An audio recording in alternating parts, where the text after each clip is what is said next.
Hello, everyone. Welcome to How to Trade. I'm Shane Vernier, and this is FOMC Live. Today, we're going to bring you the live press conference from Jerome Powell of the FOMC. If you haven't heard the news, the interest rates were held static. They were held static. We've sort of figured we had a 99% chance that was going to be the case, and that was one of those things that we definitely wanted to see. So I want to welcome everybody back to the room. I hope that you're doing well. We just have one more little housekeeping issue. A lot of switches to throw when you get one of these things going, but we got one little housekeeping issue to go, and then we're going to be ready to rock. So glad to see everybody's back. I think that it's been an interesting day as far as what we think Fed policy was going to do and what we think it was going to happen to the markets. To me, it's been a challenge. I always have a challenge trading Fed day. That's one of those things. So we got some other viewers joining us right now over here at How to Trade inside the trading room. So good to see everybody at How to Trade. Big shout out. We're up and running live. So welcome. We haven't started any analytics yet. We got about T-minus 9 minutes until we get the big enchilada. So it's good to see you. I hope that everybody's trading day's been good. For me, it's been a real challenge. I've attempted. We had a trade earlier today on the Euro USD. I actually was trading FX futures, Euro FX futures, and we got the retracement that we thought we were going to get, but we didn't get it until after the Fed came. So it turned into a real high-risk trade and had to exit stage left pretty much at break even after just some wild price action. So good to see everybody. Let me see Bernard. Good to see you, Bernard. Martin Hope, Arshad, JV. What's up? Good to see you. Martin Hope. I haven't seen you for a while. I hope you're doing well, Martin.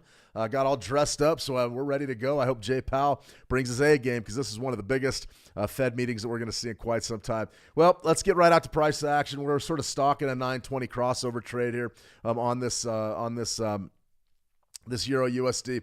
I think we've got an opportunity potentially here to make a nice trade. But for right this minute, I think that we're going to have to just sort of hold our water. We're in oversold territory on this 5-minute chart, and I'm waiting for a retracement back up towards the top. So once again, I'm not necessarily in love with taking a long here on the Euro USD. We're trading right around that 104 level. I wanted to sell. We had a sell issue. That was going to be our trade of the week. We just did not quite get the retracement and an opportunity to sell this thing where we needed to sell it. So try to trend play earlier today. Did not get it, and that's just sort of where we're at right now, just sort of floating sideways. One winner, a couple losers, couple winners, couple losers. I don't recommend scalping on a Fed day. The losses can get big in a hurry, but what we're going to do is we're going to attempt to get this thing corrected after the Fed, after Jay Powell gives his presser. I think we're in for some real fireworks. And the reason why, well, I mean, here you go. This is what happened.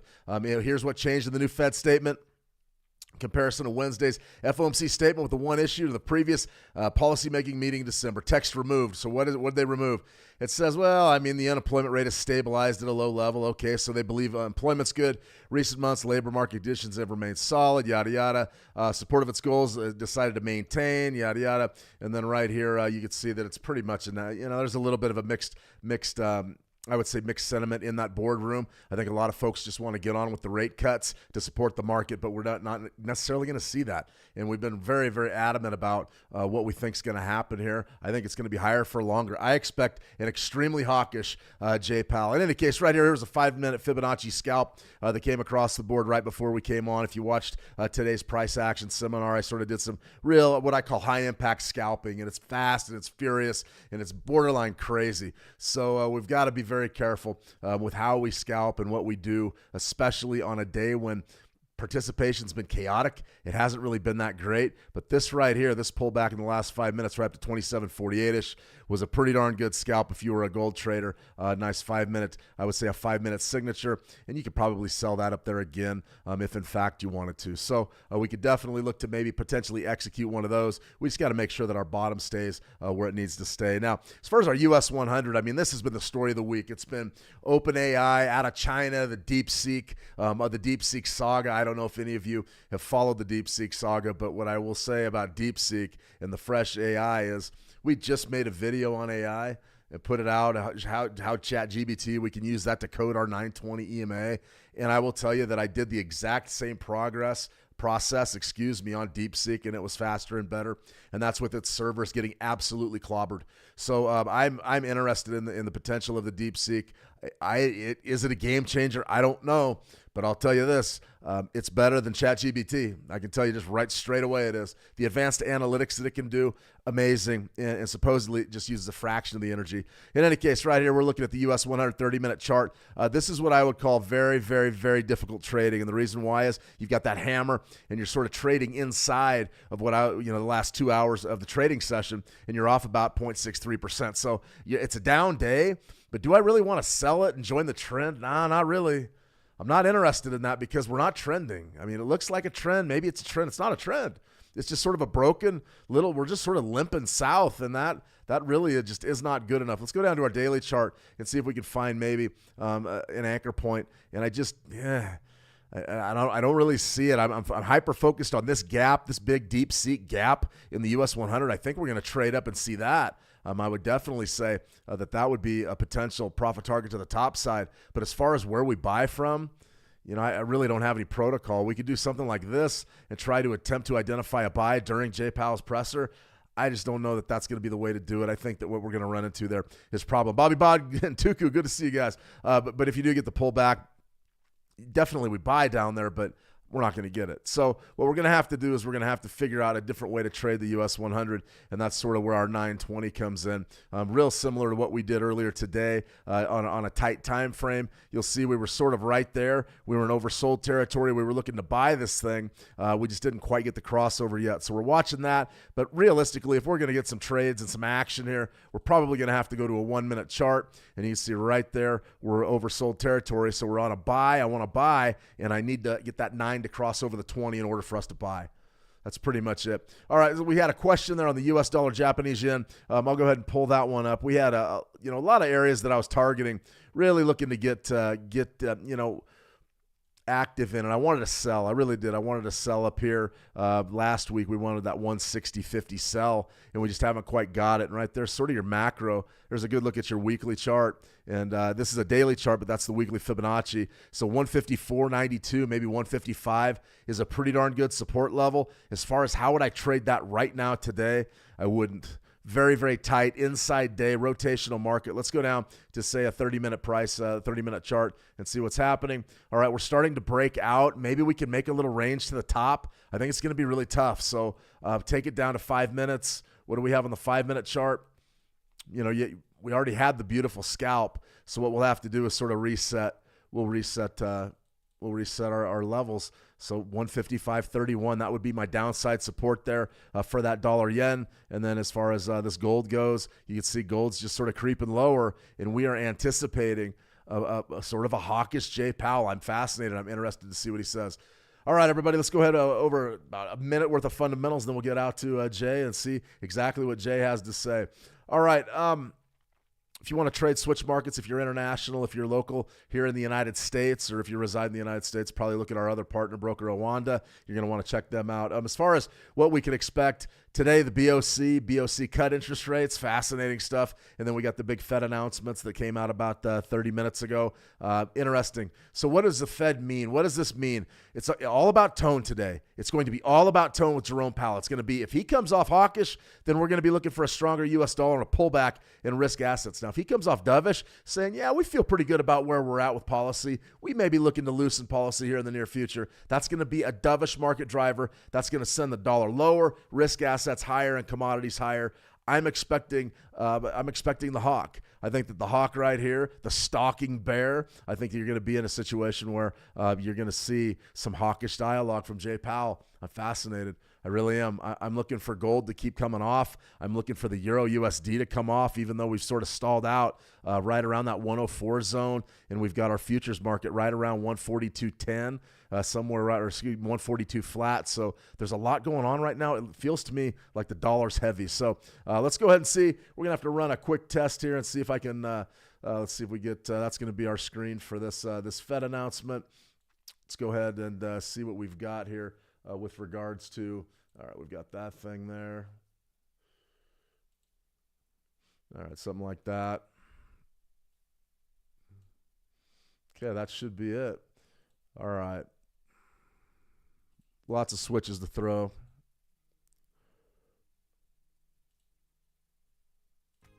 Or if you guys can hear that, just give me a big thumbs up.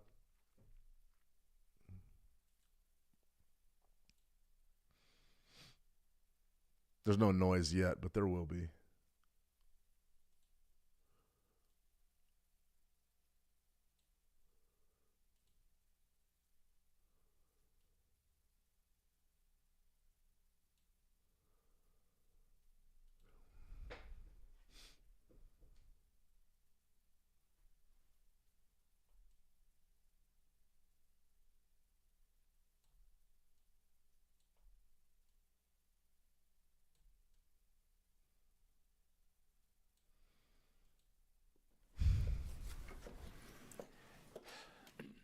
Good afternoon.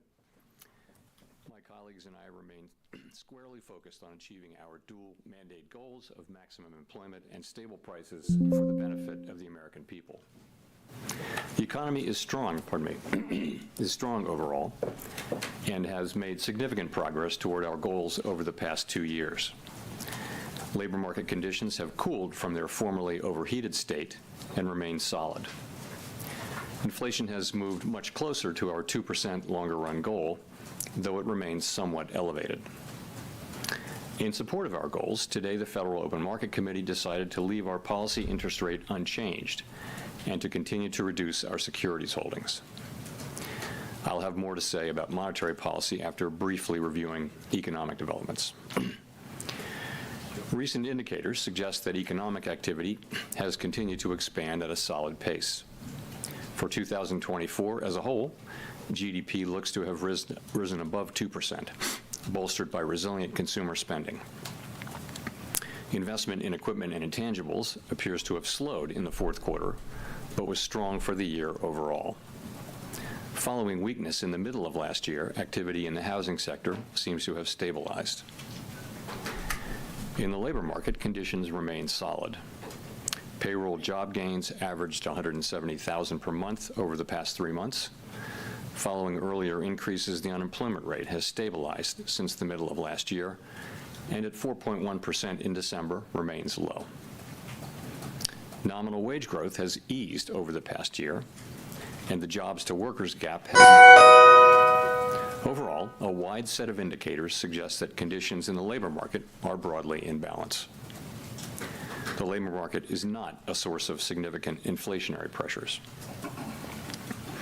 Inflation has eased significantly over the past 2 years, but remains somewhat elevated relative to our 2% longer-run goal. Big run Estimates based on the Consumer Price Index and other data indicate that total PCE prices rose 2.6% over the 12 months ending in December, and that, excluding the volatile food and energy categories, core PCE prices rose 2.8%. Longer-term inflation expectations appear to remain well anchored, as reflected in a broad range of surveys of households, businesses, and forecasters, as well as measures from financial markets. Our monetary policy actions are guided by our dual mandate to promote maximum employment and stable prices for the American people. We see the risks to achieving our employment and inflation goals as being roughly in balance, and we are attentive to the risks on both sides of our mandate. Over the course of our 3 previous meetings, we lowered our policy rate by a full percentage point from its peak. That recalibration of our policy stance was appropriate in light of the progress on inflation and the rebalancing in the labor market. With our policy stance significantly less restrictive than it had been and the economy remaining strong, we do not need to be in a hurry to adjust our policy stance. At today's meeting, the committee decided to maintain the target range for the federal funds rate at 4.25% to 4.5%. We know that reducing policy restraint too fast or too much could hinder progress on inflation. At the same time, reducing policy restraint too slowly or too little could unduly weaken economic activity and employment. In considering the extent and timing of additional adjustments to the target range for the federal funds rate, the committee will assess incoming data, the evolving outlook, and the balance of risks. We're not on any preset course. As the economy evolves, we will adjust our policy stance in a manner that best promotes our maximum employment and price stability goals. If the economy remains strong and inflation does not continue to move sustainably toward 2%, we can maintain policy restraint for longer. If the labor market were to weaken unexpectedly or inflation were to fall more quickly than anticipated, we can ease policy. Policy is well positioned to deal with the risks and uncertainties that we face in pursuing both sides of our dual mandate. As we previously announced, our 5-year review of our monetary policy framework is taking place this year. At this meeting, the committee began its discussions by reviewing the context and outcomes of our previous review that concluded in 2020, as well as the experiences of other central banks in conducting reviews. Our review will again include outreach and public events involving a wide range of parties, including Fed Listens events around the country and a research conference in May. Choppy. Throughout this process, Real we'll be open choppy. to new ideas and critical feedback, and we will take on board lessons of the last 5 years in determining our findings. We intend to wrap up the review by late summer. I would note that the committee's 2% longer-run inflation goal will be retained and will not be a focus of the review. The Fed has been assigned 2 goals for monetary policy: maximum employment and stable prices. We remain committed to supporting maximum employment, bringing inflation sustainably to our 2% goal, and keeping longer-run inflation expectations well anchored. Our success in delivering on these goals matters to all Americans. We understand that our actions affect communities, families, and businesses across the country. Everything we do is in service to our public mission. We at the Fed will do everything we can to achieve our maximum employment and price stability goals. Thank you. I look forward to your questions. Means they're going to keep rates up. This is Chop City. Chop City right now. Mr. Chairman, Steve Leisman from Boom, CNBC. out. At a event in Davos, or to Davos anyway, the president said he'll demand that interest rates drop immediately. So I guess I have a 3-part question. Has the president done this to you? Has he made that demand? Secondly, what is your response to that? And third, what effect, if anything, if any, does a president making these kind of remarks have on policy? Thank you. 3 questions.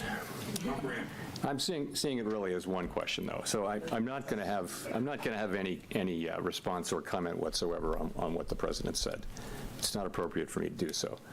The public should be confident that we will continue to do our work as we always have, focusing on using our tools to achieve our goals and really keeping our heads down and doing our work, and that's how we best serve the public.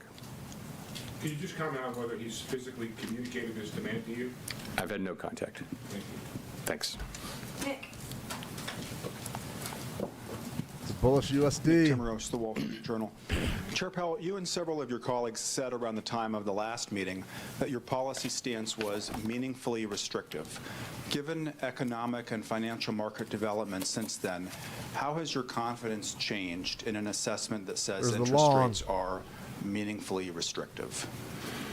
I don't think that my assessment really has changed. I mean, a couple of things have happened. We've gotten more strong data, but we've also City, seen guys. Be rates careful. move up at the long end, careful. which could represent a tightening in financial conditions. I think if we look back over the past year or so, we can see that policy is restrictive. If you look at the effect of high rates on interest-sensitive spending, for example, in housing, and if you look at the achievement of our goal variables, we're seeing the economy move toward 2% inflation and has moved that's largely about as high to as it goes, maximum Brian. employment. So we literally look at movement toward the goal variables to make that assessment. Now, policy is meaningfully less restrictive than it was before we began to cut. It's 100 basis points less restrictive, and for that reason, we're going to be focusing on seeing real progress on inflation, or alternatively some weakness in the labor market before we consider making adjustments. If I could follow up, does the economy here warrant meaningfully restrictive interest rates? And would you judge interest rates to still be meaningfully restrictive if you were to lower them by another quarter point? So I think our policy stance is very well calibrated, as I mentioned, to balance the achievement of our two goals. We want policy to be restrictive enough to continue to foster further progress toward a 2% inflation goal. At the same time, we don't need to see further weakening in the labor market to achieve that goal, and that's kind of what we've been getting. The labor market has really been broadly stable. The unemployment rate has been broadly stable now for 6 months. Conditions seem to be broadly in balance, and I'd say you look at the last couple of inflation readings and you see we don't overreact to two good readings or two bad readings, but nonetheless the last couple of readings have suggested more positive readings. So I think policy is well positioned. Colby from the New York Times. Colby Smith with the New York Times. Chair Powell, how should we interpret the removal of the line from the statement that inflation has made progress towards the 2% goal? Is that no longer the case? No. So let me look. If you just look at the first paragraph, we did a little bit of language cleanup there. We took out a reference to since earlier in the year as it related to the labor market. And we just chose to shorten that sentence. Again, I mean, if you look at the sort of intermeeting data, it was good, and there was another inflation reading, I guess, just before the December meeting. So we've got two good readings in a row that are consistent with 2% inflation. Again, we're not going to overinterpret two good or two bad readings, but this was not meant to send a signal. Other than this, you can take away from all of this that we remain committed to achieving our 2% inflation goal sustainably. And just to follow up, we've seen inflation expectations across a number of measures rise sharply, which has in part been linked to tariff concerns. But there's also been this encouraging data that you mentioned in terms of CPI and rent indices. So how would you characterize concerns about upside risks to inflation across the committee, especially those tied to policies related to the Trump administration? Well, I'd say you see expectations moving up a little bit at the short end, but not at the longer run, where it really matters. And those could be related to what you mentioned, some of the new policies. I think where the committee is very much in the mode of waiting to see what policies are enacted. We don't know what will happen with tariffs, with immigration, with fiscal policy, and with regulatory policy.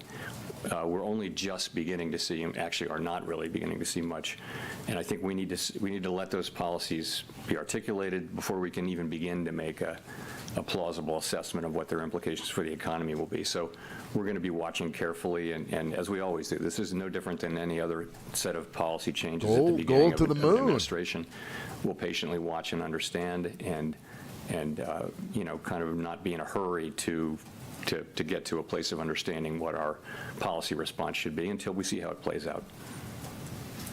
Michael McKee. Michael McKee from Bloomberg Television and Radio. You and your colleagues normally condition future policy moves with the phrase, if the economy develops as we anticipate. Is it fair to say that since there's a lot unknown about what this administration's fiscal policies are actually going to be, that you don't have a medium to long-term economic forecast that you can have confidence in? Or if that's not true, can you lay out what you think is going to happen in the economy, how you see it developing? That's right, Calvin. At all times, forecasts are conditional at a minimum on this just is an ugly a set session. of It's choppy, it's ugly. And they're highly uncertain in both directions. We know that economic forecasting is really difficult beyond just a month or two out. So in the current situation, there's probably some elevated uncertainty because of significant policy shifts in those four areas that I mentioned: tariffs, immigration, fiscal policy, and regulatory policy. So there's probably some additional uncertainty, but that should be passing. We should go through that, and then we'll be back to the regular amount of uncertainty. So, what forecasters are doing, not just us, but everybody's doing, is they've got sort of just a set of assumptions about what might happen, but they're really kind of in the nature of a placeholder, and meaning, plausible could be, but honestly, you wouldn't stand behind it because you just don't know, and so you're just on hold, waiting to see what comes down. It's a very large economy, and policy is affected at the margin, but we're going to wait and see. If I can follow up, the idea that you feel the economy, that policy is restrictive suggests that the Fed in general wants to continue to lower interest rates. So when you look at the data that you are dependent on, are you looking for data that tell you that you can cut, or data that will tell you you should hold? You know, we're looking, it's more the way it works is we are looking at the data to guide us in what we should do. And, you know, that's what we do. And right now, we feel like we're in a very good place. Policy's well positioned. The economy's in quite a good place, actually, as well. And what we do expect is to see further progress on inflation. And you know, as I mentioned, as we see that, or if we were to see weakening in the labor market, that could foster, we could then be in a position of making further adjustments. But right now, we don't see that, and we see things as in a really good place for policy and for the economy, and so we feel like we don't need to be in a hurry to make any adjustments. Howard. Howard Schneider data with dependent. Reuters. Thank you very much. That's cute. In 2021 at a central bank conference, you said, quote, throughout my career in both public and private sectors, I've seen that the best and most successful organizations are often the ones that have a strong and persistent commitment to diversity and inclusion. These organizations consistently attract the best talent by investing in and retaining a world-class workforce. First question is, do you Mayor still believe June. that? And if I'm betting so, June. how do you intend to put that belief into practice the while first rate remaining cut. consistent with the recent executive order prohibiting diversity and inclusion efforts? So let me say yes in answer to your first question, but to the second question, I want to say this. We are, like others, we're reviewing the orders and the associated details as they're made available, and as has been our practice over many administrations, we are working to align our policies with the executive orders as appropriate and consistent with applicable law. And I want to add that I'm not going to have anything more specific for you today on this whole set of issues. Well, Gotta sell- just setting up follow here up in the quickly Swiss on that. seat. I'm wondering how you're getting that to be consistent with the Dodd-Frank law's stipulations about maintaining an Office of Minority and Women's Inclusion. So I did mention consistent with applicable law, right? Which is governing. Elizabeth. He's not taking any political questions, and they're trying to make it Just political. to follow up on This is about money. Steve's question, what reassurance can you give the American public that the Fed will continue to operate independent of politics under this administration? You know, as I've said countless times over the years, this is who we are. This is what we do. We study the data. We analyze how it will affect the outlook and the balance of risks, and we use our tools to try to, given our best understanding, our best thinking, try to achieve our goals. That's what we do. That's always what we do. Don't look for us to do anything else. And that's, you know, lots of research shows that's the best way for a central bank to operate. That'll give us the best possible chance to achieve these goals for the benefit of the American people. That's always what we're going to do, and people should have confidence in that, as I said a few minutes ago. You've said that the Fed is in wait-and-see mode based on the policies that come out of this administration. Wait and see. Has the Fed Still. started to model what Been wait and see policies for like 4 mass years. deportations, changes in immigration policy specifically, would look like for the workforce and for inflation? So one of the things our staff does is they look at a range of possible outcomes, and they tend to go from really good to really bad, and you know, it's one of the best things that they do. And in each teal book, you can look at the 5-year-old teal books and see they're alternative simulations. So that's what they do. There'll be a baseline, and then they'll show 6 or 7 alternative scenarios, including really good ones and not so good ones. And what those do is they spark, you know, the policymakers to sort of think and understand about the, you know, the uncertainties that surround this. So You're yes, using the DeepSeek, staff Jay. does that, and we're just all go to well AI aware and that ask there are- them, that the range what's of gonna happen? possibilities is always broad. Should we raise or lower it? And not just now, but always. And you have to. It's hard to be open to just how broad the possibilities are for an economy. You know, no one saw the pandemic coming, and it was, you know, it changed everything. Some people did. So things happen, and but yes, we do that. But it's different. It's one thing to do that, to make assessments about what might happen and begin to think about what you might do in that case. But you don't act until you see much more than we see now. the AI, the deep seek for monetary policy. Jay goes to this chat GBT. What should I do, chat GBT? Raise them or lower them? You know, last month you What a talked joke. about Say a something future rate important. cut as being pretty, you know, significantly predicated on more progress in Yep, inflation. flipping a coin. With the characterization of the labor We're market gonna in the sell here in statement today, would you say that that's even more so the case now? I'd say it's the same. You know, we want to see, same. you know, further progress on inflation. This man says nothing. You know, the Says story's nothing. there. It's worse than me. We're just going to have to see the data. At the end of the day, it comes down to 12-month inflation because that takes out the seasonality issues that may exist. And, you know, we're just going to need to see that. We think we see the pathway for that to happen. One example, a key example, is that you now do see owner's equivalent rent and you know, housing services, the way it's calculated for PCE. You see Straight that coming 90 down EMA pretty trade, you're steadily already now. short, And Swissy. that's the place where most of the remaining gap is. In addition, a big part of the overrun, as you will know, was from non-market services, which don't tend to send much signal. So you can look through all that and think, okay, that then we seem to be set up for further progress. But being seemed to set up for it is one thing. Having We it is another. seem to be So set up we're for gonna wanna further see progress. further Tell that to progress the on bank. inflation. Remember, I we're not, seem to you be know, able to we're make under my 2%, payments. but our goal is 2%, and we do mean to get Good back sustainably Lord. to 2%.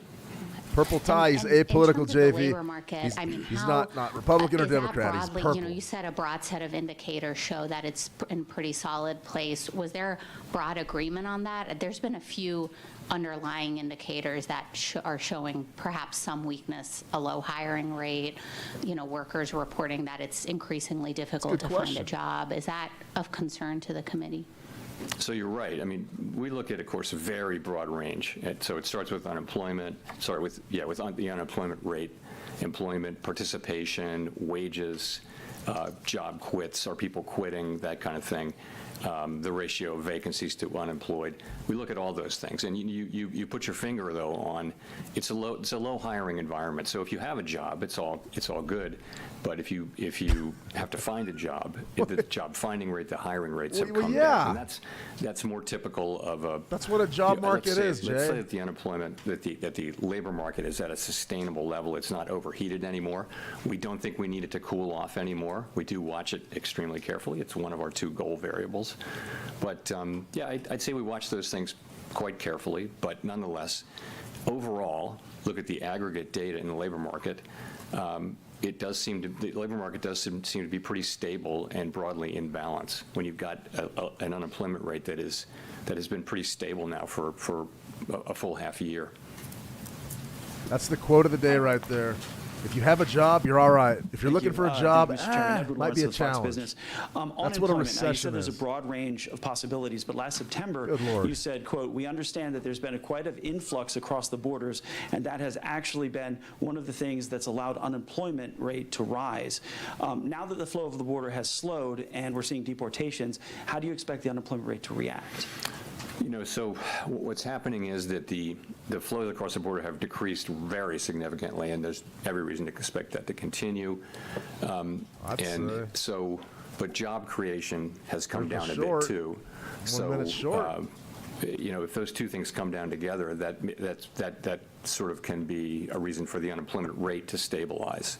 In other words, the break-even rate, as population growth slows, the break-even rate that you need in new jobs to make jobs for workers declines as well.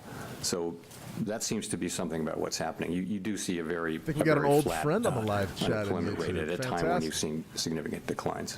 I want to ask you about Fed employment. I know that tax money is not used here, but Elon Musk alleges that the Fed is, quote, absurdly overstaffed.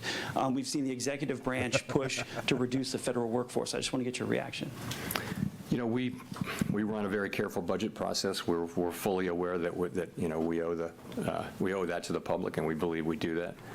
I've got no further comment than that. Thanks. They're not talking about your budget. They're talking about getting rid of you, Jay. They're talking about the Chris Fed Rugaber, dissolving. Associated Press. President Trump has said he will lower inflation by reducing gas and energy costs. Do you see such costs as a particular driver of inflation, and would lowering them have a dramatic effect? Chris, I'm Crude not oil gonna- trading I'm not gonna react $73. or discuss anything that any elected politician might say, so I'll give you a mulligan. Okay, thank you. Well, nearly 2 weeks ago, the Fed said it was withdrawing from the network for greening the financial system, even as we have significant wildfires in Los Angeles doing billions of dollars in damage. And of course, the NGFS, as you know, is a group to talk about how the financial system could address climate change. Many commentators did see the timing as political. Why did you leave that organization? Can you explain that decision? Sure, I'd be glad to. So we considered this, really at length, and we did decide to withdraw from the NGFS. And really the reason is that the work that the NGFS does has broadened very significantly. Think about nature-related risks and biodiversity and things like that. In addition, the work of the NGFS is in significant part intended to, and this is a quote, mobilize mainstream finance to support the transition toward a sustainable economy. So we joined to get the benefit of understanding what other central banks were doing and seeing research and things like that. I think this is just way beyond any plausible mandate that you could attribute to the Fed. And so we have a quite narrow role, as I've said many times, and I think that the activities of the NGFS are not a good fit for the Fed, given our current mandate and authority. So, and I just think it was time to acknowledge that, this process dates back, thinking about it dates back a couple of years. I made the decision to bring this to the board, some months ago. The process just took time to get here, and this is when we got it and voted on it. So, and I'm aware of how it can look, but it was really not driven by politics. It was driven by kind of the disconnect between the work of the NGFS and our mandate. I know how it might look, but it wasn't driven by politics. NGFS, we have Jay no Powell criticism of is them, in but it trouble just here, isn't- and he it's not knows right he's for in the Fed. trouble. Fascinating time to be alive, everybody. Holy cow. Thanks, Andrew Ackerman with the Washington Post. I'm wondering if you could talk more about what further progress would look like for consumers. Yeah, good question. 2% inflation down to 2% sustainably is what we're trying to achieve. We're somewhat above that, as you know, and we want to see serial readings that suggest that we're making further progress on inflation. That's what we want to see, and consumers will pick that up, of course, in the things that they buy at the grocery store or at the store. The other thing I wanted to ask was just how far away you think you are from neutral. Yeah, you can't know with any precision, of course, as I like to say, that you know the neutral rate by its works. So I think at 4.3%, we're above pretty much everyone on the committee's estimates of the longer run neutral. I think our eyes are telling us that our policy is having the effects on the economy. That's really the question we ask. You can consult models, empirical models, theoretical models. You really have to just look out the window and see how your policy rate is affecting the economy. And I think we see that it's having meaningful effects in bringing inflation under control. It has helped bring the labor market into balance as well. So that's what we think. I would say we're meaningfully above it. I have no illusion that anyone knows precisely how much that is. But not knowing that and having cut 100 basis points means that it's appropriate that we not be in a hurry to make further adjustments. Victoria. Victoria Guido with Politico. So as a general matter, when it comes to executive orders and OMB memos, do those always apply to the Fed, sometimes, never, or do you just often voluntarily comply? What is the legality there? So it's been our practice, as I mentioned, to work to align our policies to those that are mentioned in the executive orders, and I'm just going to leave it at that. As I mentioned, I'm not going to go any deeper than that or get into any deeper into this set of issues today. Wow. Claire. There's a lot of work to do. Holy cow. Claire Jones from the Financial Times. Two questions, if I may, on tariffs. Well, first of all, we've seen global trade wars before, notably in 2019, last time around, but then we were in a very different place on both inflation and growth. if we see tariffs of the same sort of magnitude that we got then, which I know is big if, what do you think might be different this time around? And secondly, Tiff Macklem said there was no doubt that the threat of tariffs was a big driver of the cut by the Bank of Canada today. What sort of information would the Fed need to see on tariffs before it was willing to take such a preemptive move? Thank you. Sorry. What sort of information would you need to see on tariffs? Would you need to see a strategy, actual implementation, actual movement of inflation expectations? Let's see how he dodges this before one. you're actually willing to I change don't know. the path of monetary policy on the basis of it?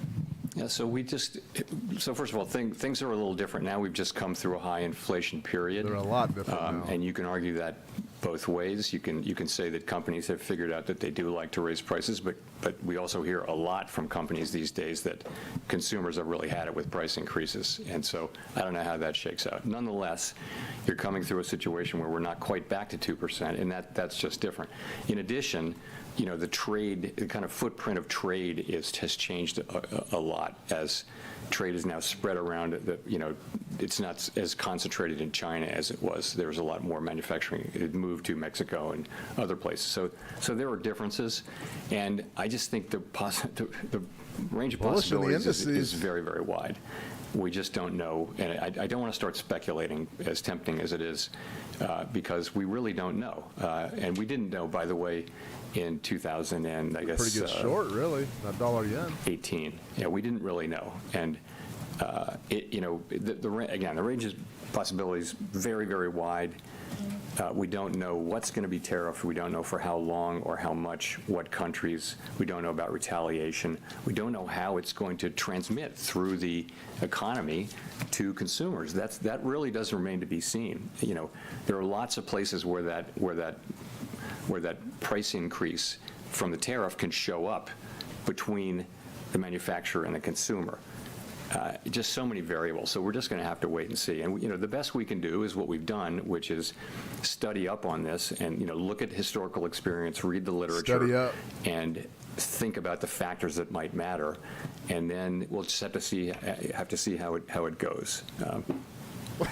We're going to study up and see how it goes. This is the leader of the free world's money supply. Thank you. We're going to study up and see how it goes. From Axios, two unrelated questions. These markets are going to correct in a big way. Whether or not there was any discussion about QT and the timeline for ending QT at this meeting. And then the second question is just, I wonder if the AI-prompted sell-off in the stock market this week signaled anything to you about the state of financial conditions? I think there's our crossover working. Let's talk about runoff. So the most recent data do suggest that reserves are still abundant. Reserves remain roughly as high as they were when runoff began, and the federal funds rate has been very steady within the target range. We track a bunch of metrics, and they do tend to point to reserves being abundant. We do intend to reduce the size of our balance sheet to a level that's consistent with implementing monetary policy efficiently and effectively in our ample reserves regime. We're closely monitoring a range of indicators to assess conditions, and that should provide signals whether reserves are approaching a level that could be judged as, quote, somewhat above ample. I don't have anything to say to you about particular dates. It's just that's the process, and what we see is that rates do appear to be abundant. As always, we stand ready to take appropriate action to support the smooth transition of monetary policy, including to adjust the details of our approach for reducing the size of the balance sheet in light of economic and financial developments. On AI, it's a big event in the stock market and in particular parts of the stock market. I mean, what really matters for us is macro developments, and that means substantial changes in financial conditions that are persistent for a period of time. So I wouldn't put that label on these events, although, of course, we're all watching it with interest. Speaking of AI, this is our coded 920 Simon crossover Rabinovich we with did The on last Economist. week's video. Thank you. On You YouTube mentioned in your remarks that activity in the housing sector seems to have stabilized. At the same time, since your first rate cut in September, long-term mortgage rates have gone up by a full percentage point back above 7%. I'm wondering, kind of looking forward, are you confident that activity will remain stable given how elevated mortgage rates are? How does it fit into your broader thinking about the economy?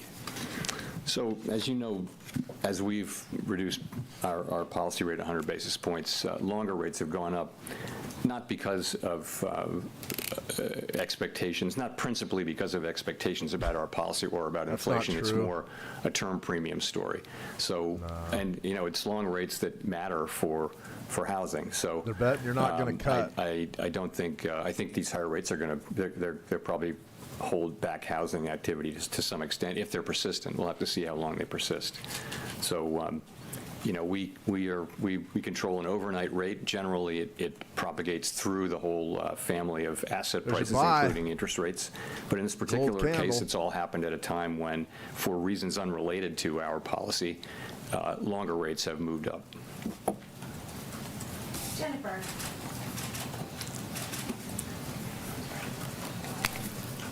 Thank you, Chair Powell. Jennifer Schonberger with Yahoo Finance.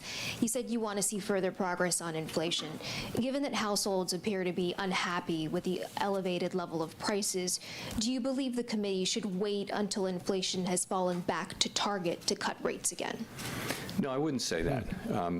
We've never said we need to be all the way at target to reduce rates. At any time, what we're doing is we're looking at the economy and asking whether our policy stance is the right one to achieve maximum employment and price stability.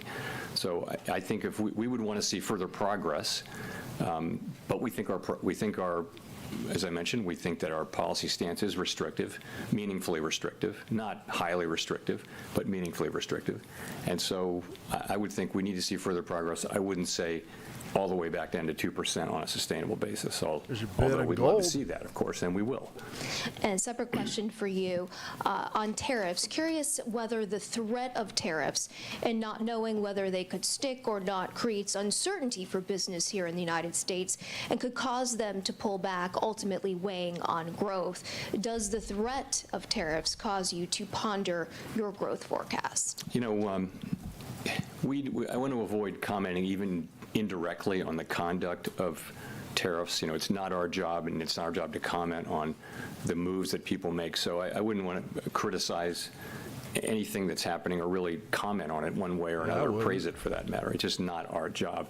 I do think that, we found in 2018 there was a lot of work done on trade policy uncertainty. Trade policy uncertainty, if it's large and persistent, can start to matter for businesses making investment decisions and things like that. That's not something I'm observing today.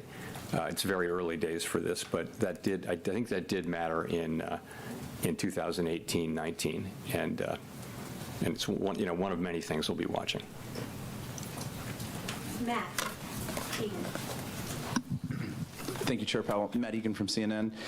Following up on Courtney's question from earlier about the stock market, how concerned are you, if at all, about potential asset bubble brewing in financial markets? How do relatively high market valuations factor into considerations about potentially lowering interest rates further? Is that something that's in the back of your mind? So we look at, from a financial stability perspective, at asset prices generally, along with things like leverage in the household sector, leverage in the banking system, funding risk for banks and things like that. But it's just one of the four things asset prices are. And yeah, I'd say they're elevated by many metrics right now. A good part of that, of course, is this thing around tech and AI.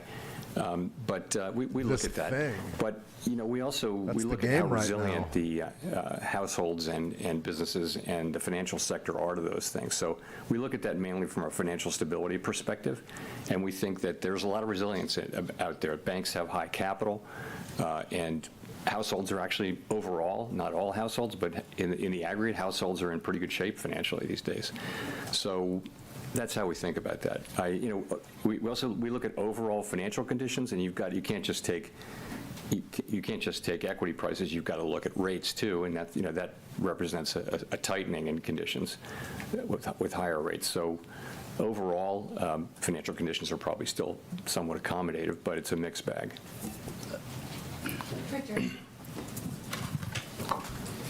Hi, Chair Powell. I'm Richard Escobedo with CBS News. One question for you. This month's statement notes that unemployment is stabilized at a low rate and that the labor market is solid. Brian. You walked through I some of what's agree. driving this. But I wonder what risks not you doing see that very might well. challenge your assessment. Well, the things we discussed earlier, one is that there's a low hiring rate. And so that if there were to be a spike in layoffs, if companies were to start to reduce headcount, you would see unemployment go up pretty quickly because the hiring rate is quite low. So that's one thing we look at. I think it's worth pointing out that for lower income households, they're under significant pressure. And in the aggregate, the numbers are good, but we know that people at the lower end of the income spectrum are struggling with costs. And really, it's high inflation for the basics of life. It's not so much the inflation now, it's the price level. Because inflation has raised prices. Inflation is now much closer to target, but people are really feeling that. But, overall, this is a good labor market. You're at 4.1% unemployment. That's just a really good level, and you've been solidly there now for 6-7 months. And job creation is pretty close to a level that will hold the unemployment rate there, given that there'll be much slower population growth. One more question. Some of the uncertainty around immigration policy, is, in your assessment, is that making it harder for businesses and the Fed to plan going forward? We hear anecdotal reports, but I don't see, there's nothing in the data yet on that, but you hear that kind of thing about construction, for example, and businesses that are dependent on immigrant labor are saying that it's suddenly gotten harder to get people. But I know you don't see that in the aggregate data yet, but yes, you hear it anecdotally. Got buys on gold and silver right now. Thank you, Chair Powell. Nicholas Jasinski from Barron's. The uncertainty is certainly a theme today, and I'm wondering, are there any periods from your career, or as it relates to markets, the economy, what's going on here in Washington and beyond, or from lessons from history that may provide some guidance for a central banker operating in uncertain times like today? Good question. Good question. I guess I'd say this. Uncertainty is with us all the time. It is human nature, apparently, to underestimate how fat the tails are in a way. The possibility, we think of things in a normal distribution, and in the economy, it's not a normal distribution. The tails are very fat, meaning things can happen way out of your expectations. It's never not that way. I wouldn't, if you think about it, think about the first few months of the pandemic. That was uncertainty. Are we going to be able to reopen the economy? If so, when? How much of it? How long will it take? That was uncertainty. What we have now is a good labor market. We have the economy growing at 2 to 2.5%. Inflation's come down to now the headline inflation number was 2.6, and that's what the public experiences. We look at core because it's a better indicator of future inflation. So yes, the price level went up a lot for inflation, and people are feeling that, and they're not wrong. But so the kind of uncertainty we have is just a usual level of uncertainty about the economy, but then policies which are not for us to criticize or praise, really. Those are policies which people have been elected to implement. They're implementing them with a view to making a better economy. And so I wouldn't call this out as one of those times. I wouldn't compare it to the global financial crisis or anything like that, given that we have actually a very good economy right now.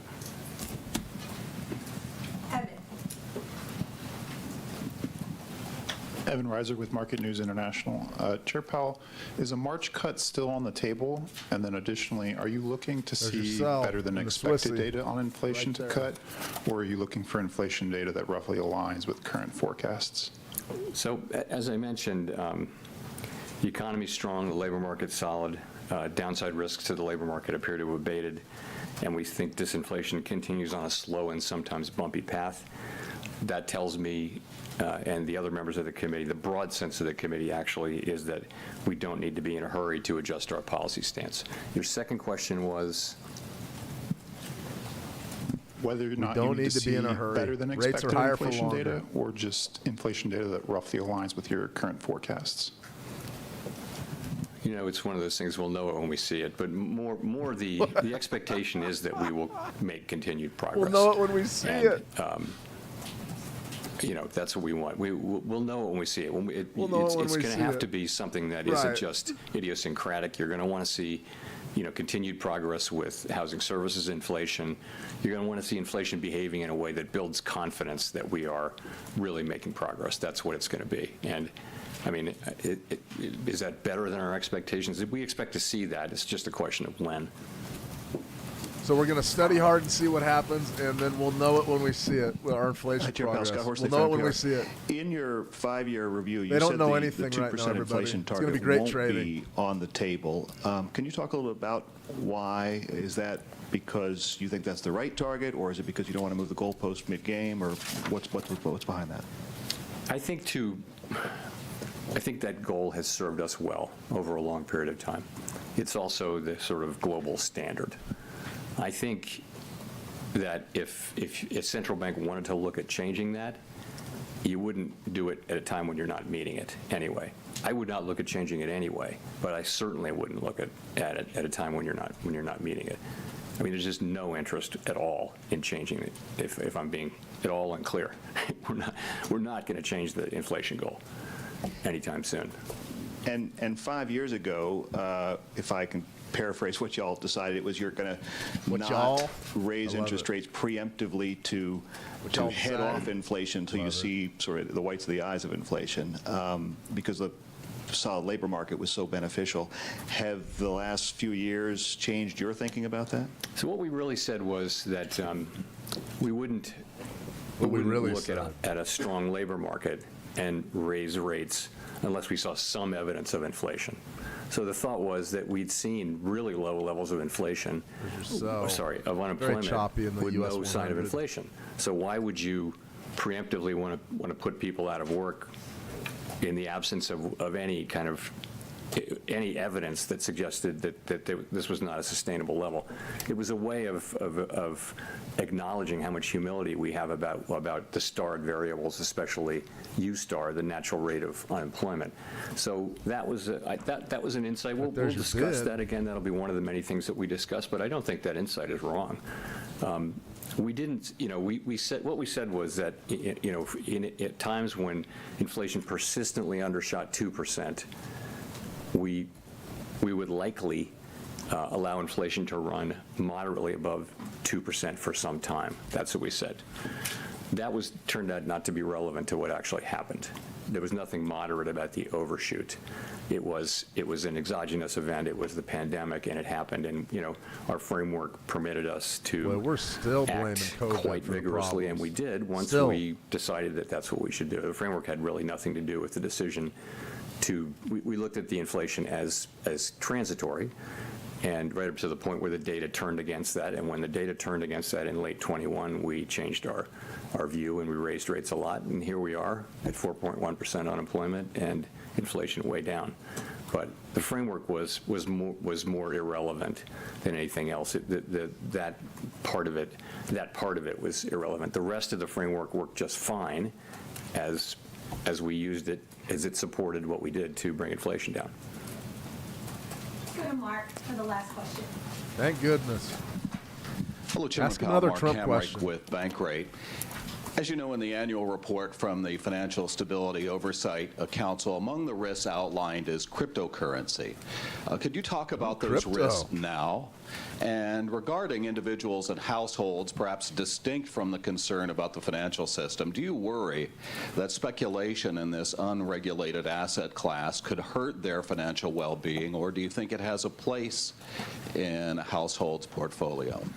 You guys got a radio voice. Our role with Bitcoin really is to look at, with crypto, really is to look at the banks. That's right, Arshad. You know, we think it's, you know, banks are perfectly able to serve crypto customers as long as they understand and can manage the risks, and it's safe and sound. As a good number of our banks that we regulate and supervise do that. The threshold has been a little higher for banks engaging in crypto activities, and that's because they're so new, and we don't want to make the mistake. If you're making a choice to conduct that activity inside a bank, which is inside the federal safety net with deposit insurance, then you want to be pretty sure that it's a safe and sound activity. So, we're not against innovation, and we certainly don't want to take actions that would cause banks to terminate customers who are perfectly legal just because of excess risk aversion, maybe related to regulation and supervision. So. And with respect to households and their inclusion in the asset class? That's kind of it's not really our bailiwick. You want people to be knowledgeable about the financial I don't know that one. Engagements that they have, and that's why we have the securities laws that we have. It's why if you read a mutual fund prospectus or individual stock prospectus, you want households to have the chance to understand the risk that they're taking. And I do think it would be helpful if there were a greater regulatory apparatus around crypto, and I think that's something Congress was working on quite a lot. We've actually spent a lot of time, with members of Congress working together with them on various things, and I think that would be a very constructive thing for Congress to do. Thank you.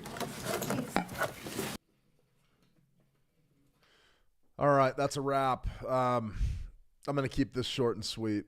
Today has been an incredibly difficult session to trade. It's been choppy. It's Chop City. You saw it. We placed a few Fibonacci's. Days like today, you're well advised to have a tighter stop limit. I hit my stop limit earlier today. Since then, have made no trades and sort of just been watching this because what's happening here is we are now officially in the Trump era of finance, and we're in the era of uncertainty. What we saw today was a central banker that doesn't have any answers, and he knows he doesn't have any answers.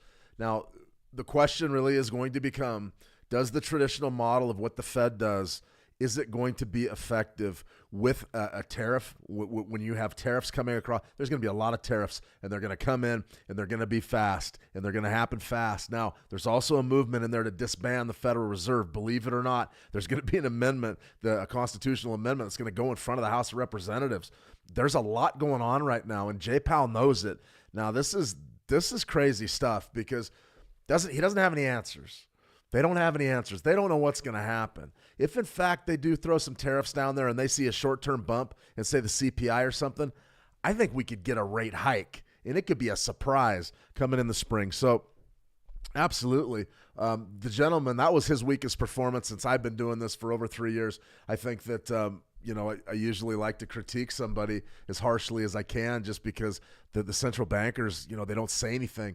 Like I said, they're worse than me. It takes them an hour to get to the point. Well, he didn't say anything today, guys.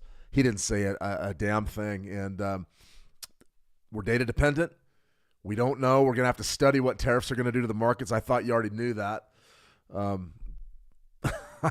This was weak stuff, and that's why the markets are all over the place right now. You can see, you see price action, something like this, a real rotational market. Ugly. Bitcoin, we got a bit of a bump. This is the coded strategy that I put in. Look, my phone's blowing up right now. People want to talk about the damn Fed. But this right here is interesting. This is the coded strategy that we put out on YouTube. I don't know, our How to Trade Calm YouTube channel. A lot of you guys are watching this live stream there. Check that out. It'll show you exactly how to do the trend indicator between the 9 and the 20, and then also a gold bar there for the buy, purple for the sell. Take a look at this. Your sell right here, not real great, but this buy could be very, very good. And if you look at the gold market right here, pretty good little sell-off scalp. This was ugly. This was tough right here. Pretty good little sell-off scalp there. And then you got the buy. They're sort of betting that the U.S. dollar is going to fade here. I don't know. I don't think these markets have a direction. If you haven't lost any money today, don't start right now. And if you dug yourself a hole today, shut it down and come back tomorrow because this is a challenge. A lot of professional traders that don't take positions have quit for the day. I was one of them. I got in there. I took a couple just haymaker shots to the face, trading the the Euro FX early today. I wanted to get in, hit my profit target, and get out, and I wanted to do that just probably by about 8 a.m. my time. Didn't go too well. Ended up losing 2 in a row, which is rare, but it's on Fed day, and some of my worst days have always been Fed days, so we make that adjustment over time. You make your risk smaller when you know that you don't perform well. Tomorrow, we're coming back, and we're coming back strong, so I feel good about it. All right, guys, I'm going to sign off for a while. I got way behind on all the live chats. Let me see. Just completed the second and third. Thanks, Phoenix. I appreciate it. Brian Barbie, good to see you. As Federal as FedEx. Yeah, the Federal Reserve could be going away. That's a very real thing. Stay tuned.